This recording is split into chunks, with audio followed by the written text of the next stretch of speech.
It was an honor to meet your energy minister, dear ambassador, dear friends and ambassadors of floating offshore wind. I'm here to be part of wishing you all a welcome, but I really would like to start with a thank you. It's really an honor and a pleasure to be welcomed to a country with enormous opportunity within floating wind, but also a beautiful country that Norwegians love to learn for decades. You know, Norwegians have been exposed to Greek history, the sun, the waves, the wind since we were small kids. So I think there is this, Greek has a special place in Norwegians' heart. And that's a good starting point, actually, because when you're working together, you're working in a country, it helps that you really like to be in the country where you're working, you like the country, you like the people you're working with, you're building relationships, really fundamental for what we are doing.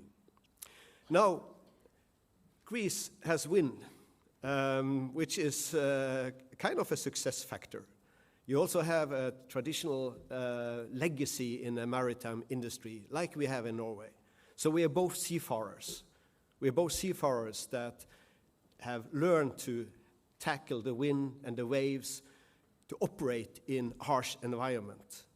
And that's where the floating offshore wind will build on. It really builds on the maritime competence. Okay, we have oil and gas technologies, solutions, suppliers that will support us in the floating wind development, but it's really the maritime environment, experience, competence, how to build a stable platform, how to operate a stable platform so you can have a stable energy production and a safe environment for the people to operate it. That's the key thing. So I think as two nations with that legacy, it's up to us to take the lead. You have the entire Mediterranean building floating wind in Greece. You can build anywhere in the Mediterranean. When we build in Norway, even more harsh conditions, we can build anywhere in the North Sea area. I truly believe that we have to open up. We have to share. We can't be too protective about local content. I think that will slow down the development. We have different competences between Norway and Greece, which is a great also starting point. And we need to take advantage of that to see what makes most sense to use of the Norwegian designs and technology, the Greek capability of manufacturing that technology, and vice versa.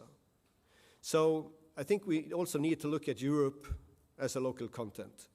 In that way, if we can open up, share information, share data, share knowledge, look at what is most cost efficient, what is most sustainable when it comes to supplies of competence and technology, we will have an accelerated development of floating wind. In Norway, Norwegian Offshore Wind, the cluster has been kind of, I would say, a key factor in where Norway is today when it comes to executing the areas of floating wind developments. We have given the energy minister advices, and it's great to see you have an energy minister in Greece that have a very detailed knowledge, clear ambitions, not only about the energy production, but also clear ambition in building an industry for export. That's the same we see in Norway. We have the same ambitions. I think it's very important that the industry work together in providing analysis, providing solutions, providing proposals to the government. We also need, as an industry, point out the need for the government to add resources and competence. I've been around in many countries looking at offshore wind developments. I see the same everywhere.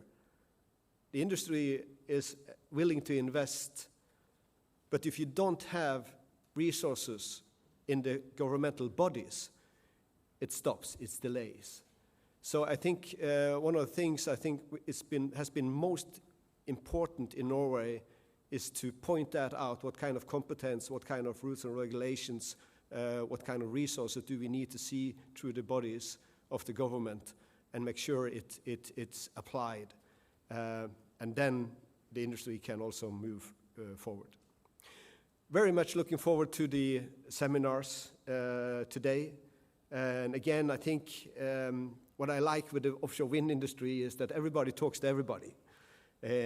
My past in the oil and gas, it was more, you had your supply chains. This is the people you talk to. It's difficult to get into those supply chains.